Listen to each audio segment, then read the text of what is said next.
પ્રભાતનો બાલ સૂર્ય સુરસુંદરીના મુખ પર પ્રગટ્યો હતો. એની રતુમડી આભામાં સુરસુંદરીના આંતરરૂપની અમરને પહેલ વહેલી જ ઝાંખી થઈ.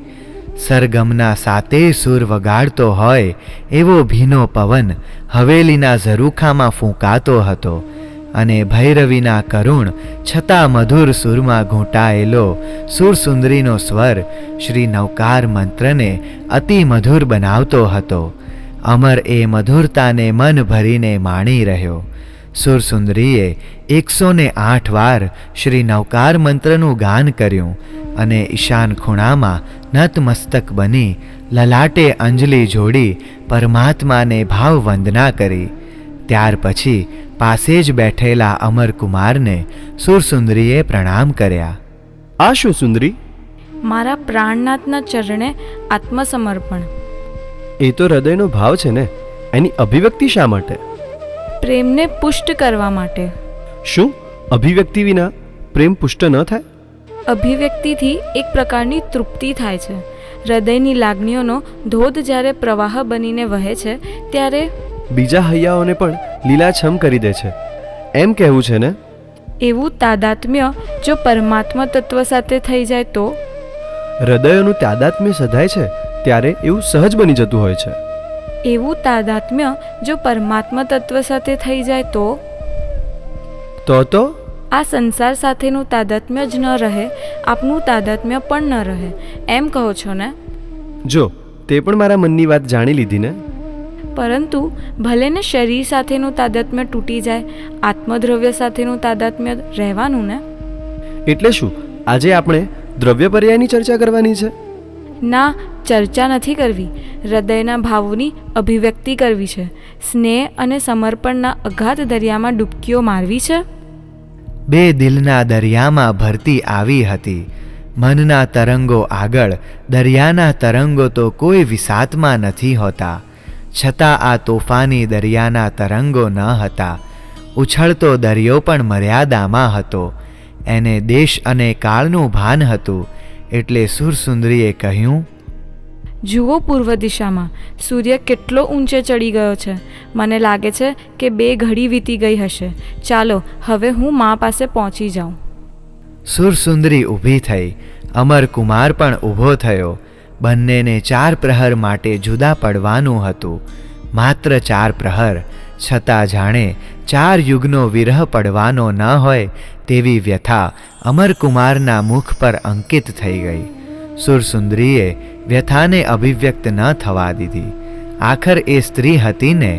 વ્યથા વેદનાને હૃદયમાં છુપાવીને બહાર ખુશી, આનંદ, પ્રસન્નતા બતાવતા એને આવડતું હતું. એ દંભ ન હતો, એ જીવન જીવવાની કળા હતી. જો સ્ત્રી પાસે આ કળા હોય તો એ પોતાના ઘરને ક્યારેય સ્મશાન ન બનવા દે. ભલે એના હૃદયના સ્મશાનમાં લાગણીઓ ભડકે બળતી હોય, એ બીજાના હૃદય પર તો પ્રેમ, કરુણા, વાત્સલ્યના વારી જ સિંચવાની. અમરકુમાર તરફ પ્રેમભીની દ્રષ્ટિનો છંટકાવ કરતી સુરસુંદરી ધનવતી પાસે પહોંચી ગઈ. ધનવતીના ચરણે વંદના કરી. ધનવતીએ એને પોતાના ઉત્સંગમાં જ લઈ લીધી. સુરસુંદરીએ ધનવતીમાં રતિસુંદરીના દર્શન કર્યા. ધનવતીના હૃદયમાં ઘૂઘવતા સ્નેહ સાગરનો ઘૂઘવાટ સાંભળ્યો. એની આંખોમાં વાત્સલ્યનું ઘનઘોર વાદળ જોયું. અજાણતા જ સુરસુંદરી એકી ટશે ધનવતીને જોઈ રહી. એના બાહ્ય સૌંદર્યને જોતી રહી. એના આંતર વ્યક્તિત્વને જોતી રહી. આ રૂપ, સૌંદર્ય બધું જ અમરમાં ઉતર્યું છે. એ મનોમન વિચારતી રહી. પોતાના તરફ સુરસુંદરીને ટગર ટગર જોતી જોઈને ધનવતી શરમાઈ ગઈ. સુંદરીને પોતાના ખોળામાંથી અળગી કરતા બોલી, બેટી, દંત ધાવન કરી લે, પછી આપણે સાથે જ દુગ્ધપાન કરીશું. સુરસુંદરીએ દંત ધાવન કર્યું અને ધનવતી સાથે દુગ્ધપાન કર્યું. ધનવતીએ દુગ્ધપાન કરતા કહ્યું, બેટી, તું રોજ પરમાત્મા પૂજન કરે છે ને? હા માં. સુરસુંદરીના મુખમાંથી સ્વાભાવિક જ મા શબ્દ નીકળી ગયો. ધનવતી આ સંબોધન સાંભળીને હર્ષથી ગદગદ થઈ ગઈ. બેટી, તું મને હંમેશા માં કહીને જ બોલાવજે. મારો અમર પણ મને આ જ રીતે બોલાવે છે. સુરસુંદરી તો આ સ્નેહમૂર્તિના સાનિધ્યમાં મૌન જ થઈ ગઈ. એને બોલવાના શબ્દો જ ન જડ્યા. હા, હું એમ કહેતી હતી કે આપણે બંને સાથે જ પરમાત્મા પૂજન કરવા જઈશું. તને ગમશે ને? ખૂબ ગમશે માં. મને તો તું જ ગમી ગઈ છે. એક ક્ષણ પણ દૂર ના જાઉં. આપણે સ્નાનાદિથી પરવારીએ. સાસુ અને પુત્ર વધુ, જાણે માં અને દીકરી. સ્નેહનો સેતુ બંધાઈ ગયો. પોતાના સુખનો વિચાર જ નહીં, માં દીકરીના સુખનો વિચાર કરે છે. દીકરી માતાના સુખને વધારવા ઈચ્છે છે. પ્રેમ એ જ બંનેનું સુખ. પૂજન, ભોજન, સ્નેહી મિલન આદિમાં જ દિવસ પૂરો થઈ ગયો. ક્યારે સૂર્ય પૂર્વમાંથી પશ્ચિમમાં ગયો અને ક્ષિતિજમાં ડૂબી ગયો કંઈ સમજાયું જ નહીં. દીપકોની રોશનીથી હવેલી ઝગમગી ઉઠી. એક એક ખંડમાં રત્ન દીપકો પ્રગટી ઉઠ્યા. ધનવતીએ સુંદરીને એના શયન ખંડમાં મોકલી. ચાલી જતી સુરસુંદરી પાછળ ધનવતી સ્વગત બોલી ઉઠી. ખરેખર મારું જીવન કલ્પવૃક્ષ બની ગયું છે. આ જ સરળ અને ભોળા હૃદયની ગંભીર ભૂલ થતી હોય છે. એ સુખને જીવનનો પર્યાય માની બેસે છે. જ્યારે એને કોઈ તનમનનું એકાદ મનગમતું સુખ મળી જાય, એ જીવનને કલ્પવૃક્ષ માની લે છે. જ્યારે કલ્પવૃક્ષનો પર્યાય બદલાય છે ને કાંટાવાળું બાવળનું વૃક્ષ બની જાય છે, ત્યારે એ ભોળું હૃદય ચીસ પાડી ઉઠે છે, કરુણ આક્રંદ કરે છે. માનવીની આ નબળાઈ આજની નથી, આ સંસાર જેટલી જૂની છે. અર્ધચંદ્રની ચાંદનીએ હવેલીની આસપાસના વૃક્ષ પર્ણો પર પથરાઈને ગીત ગાવાનો શુભારંભ કર્યો હતો. અમરકુમાર સુરસુંદરીને હવેલીના એ ઝરૂખામાં લઈ ગયો કે જ્યાંથી ચાંદનીનું અમૃતપાન કરી શકાય, જ્યાં બેસીને ઉપવનમાંથી આવતા માદક રેશમી પવનને સ્પર્શી શકાય. બંનેની ઉછળતી ધસમસતી લાગણીઓ મૌનની ભીંતે અથડાતી હતી. બંનેની દ્રષ્ટિ ચંદ્ર, વૃક્ષ અને નગરના દીપકો તરફ ફરતી હતી. ત્યાં અમરના મુખમાંથી શબ્દ ઝર્યો. સર્વત્ર સુખ જ સુખ પથરાયું છે, નહીં? સુખીને સર્વત્ર સુખ દેખાય છે. પૂર્ણને જેમ વિશ્વ પૂર્ણ દેખાય છે તેમ. સર્વત્ર સુખ છે માટે સુખીને દેખાય છે ને?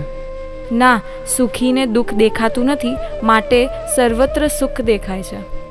શા માટે દુઃખ જોવું? દુઃખ જોવાથી દુઃખી થાય છે માનવી. બીજાના દુઃખે દુઃખી થવાનું સુખ પણ માણવા જેવું છે. હમણાં તો એકબીજાના સુખે સુખી થઈએ. માટે તો આપણે લગ્ન કર્યા. સુખોને માણવા. સુખોને માણવા માટે દુઃખોનો સ્વીકાર કરવાની તૈયારી તો રાખવી પડે. કારણ? કારણ કે સુખ પછી દુઃખ આવે છે. આવે ત્યારે જોઈ લેવાનું. પહેલેથી એને સ્વીકારી લેવાની તૈયારી રાખી હોય તો જ્યારે દુઃખ આવે ત્યારે દુઃખી ન થવાય. આ બધું સાધ્વીજી પાસે શીખી છે ને? હાજી, જીવનનું તત્વજ્ઞાન એમણે આપ્યું છે. ખૂબ સારું તત્વજ્ઞાન છે. જીન વચન છે ને, જીન વચન એટલે શ્રેષ્ઠ તત્વજ્ઞાન. જીવનને અમૃતમય બનાવનારું તત્વજ્ઞાન. રાત્રિનો પ્રથમ પ્રહર પૂરો થયો. હવા વધુ શીતલ થઈ. ઝરૂખામાંથી ઉઠીને દંપતીએ શયનખંડમાં પ્રવેશ કર્યો. દીપકો ઝાંખા થઈ ગયા હતા. અમરકુમાર અને સુરસુંદરી બંનેને લગભગ સમાન શિક્ષણ મળેલું હતું. વ્યાવહારિક અને ધાર્મિક બંને પ્રકારનું શિક્ષણ મળેલું હતું. એક સમાન વાતાવરણમાં બંને ઉછરેલા હતા. સંસ્કારો પણ એક સરખા મળેલા હતા. એટલે બંનેના વિચારોમાં સામ્ય હતું. બંનેના આદર્શોમાં વિરોધ ન હતો. બંનેની જીવન પદ્ધતિમાં સમાનતા હતી. એટલે લગ્ન જીવનના પ્રારંભિક દિવસોમાં પણ તેમનો પ્રેમાલાપ તત્વજ્ઞાનના રંગે રંગાઈ જતો. તેમની ઉર્મિઓ, આવેગો કિનારાનું ઉલ્લંઘન નહોતા કરતા. સ્થળ અને કાળની સભાનતા રહેતી હતી. અધ્યયન પૂર્ણ થયા પછી અમરકુમાર પોતાની પેઢી પર બેસતો હતો. અલબત્ત એ પોતે કોઈ ધંધો કરતો ન હતો, પરંતુ મુનિમોના કાર્યકલાપને જોતો હતો. વ્યાપારની રીત રસમોને જાણતો હતો. જુદા જુદા દેશોમાંથી આવતા વેપારીઓને મળતો હતો, એમની સાથે વાતો કરતો હતો અને તે દેશો અંગે જાણકારી મેળવતો હતો. એને કોઈ વ્યાપાર કરવાની આવશ્યકતા જ ન હતી. ધનાવહ શેઠ પાસે વિપુલ સંપત્તિ હતી. એના સંતાનમાં એક જ અમરકુમાર હતો. સમગ્ર સ્થાવર જંગમ સંપત્તિનો એ જ વારસદાર હતો. છતાં અમરકુમારનું આંતરમન પેઢી પર બેસી શકતું ન હતું.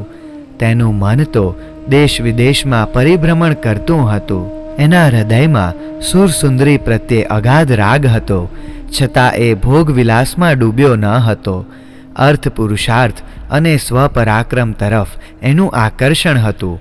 યૌવન સુલભ આવેગો હતા, આકર્ષણ હતું, પરંતુ વેપારી પુત્રને હોવું જોઈએ તેવું તેનું વ્યાપારી માનસ પણ હતું. સુરસુંદરી સાથેનો તેનો સંસાર સુખપૂર્ણ છે, આનંદપૂર્ણ છે. 1 વર્ષ વીત્યું, બીજું વર્ષ વીત્યું. એક દિવસ ધનાવહ શેઠની પેઢી પર સિંહલ દ્વીપના શાહ સોદાગરો આવી પહોંચ્યા. લાખો રૂપિયાનો માલ લઈને આવ્યા હતા. ધનાવહ શેઠે તેમને આવકાર આપ્યો, અતિથિ ગૃહમાં ઉતારો આપ્યો અને તેમનો માલ મોં માંગ્યા દામ આપીને ખરીદી લીધો. વેપારીઓ ખુશ થઈ ગયા અને તેમણે ધનાવહ શેઠ પાસેથી બીજા લાખો રૂપિયાનો માલ ખરીદીને પોતાના વહાણો ભર્યા. અમરકુમારે એ વેપારીઓને પૂછ્યું, અહીંથી તમે જે માલ ખરીદીને વહાણો ભર્યા તે માલ તમે ક્યાં લઈ જશો? સિંહલ દ્વીપમાં. ત્યાં આ માલની સારી કિંમત થશે. 10 ગણી. અમરકુમાર સ્તબ્ધ થઈ ગયો. વેપારીઓએ અમરકુમારને કહ્યું, પધારો અમારા દેશમાં, અમને પણ તમારું આતિથ્ય કરવાનો અવસર આપો. વેપારીઓ ચાલ્યા ગયા, પરંતુ એમની વાતો અમરકુમારના મનમાં ઠસી ગઈ. દૂર દૂરના દેશોને જોવાની અને સ્વપરાક્રમથી વિપુલ સંપત્તિ કમાવવાની ઈચ્છા પ્રબળ થતી ગઈ. બાપ કમાય તે બાપ કમાઈ. બાપ કમાઈ પર જીવનારા પુત્રો પિતાની કીર્તિને વધારતા નથી. પિતાની કીર્તિ વધારે છે સ્વકમાઈ કરનારા પુત્રો, અને દુનિયામાં પણ એમની જ પ્રશંસા થાય છે. હું સ્વકમાઈ કરીશ, સિંહલ દ્વીપ જઈશ, પણ તેના મનમાં સુરસુંદરી આવી ગઈ, માતા ધનવતી આવી ગઈ. આ બધાને મૂકીને હું કેવી રીતે જઈશ? એમના વિના શું હું જીવી શકીશ? મારા વિના માતા જીવી શકશે? સુરસુંદરી, ના ના, મારે નથી જવું પરદેશ. પિતાજી મને અનુમતિ પણ ન આપે. માતા તો મારી પરદેશ ગમનની વાત સાંભળતા જ ભાન ગુમાવી દે. સુંદરીને તો કેવો વજ્રનો ઘા વાગે. અમરકુમારનું મન અસ્વસ્થ બનવા લાગ્યું, છતાં પોતાની અસ્વસ્થતાને નથી પ્રકટ કરતો કે નથી કોઈને કળવા દેતો. એક બાજુ સ્વકમાઈ કરવાની તમન્ના, વિદેશોને જોવાની પ્રબળ ઈચ્છા, બીજી બાજુ માતાની દ્રઢ મમતા અને પત્નીનો અવિહળ રાગ.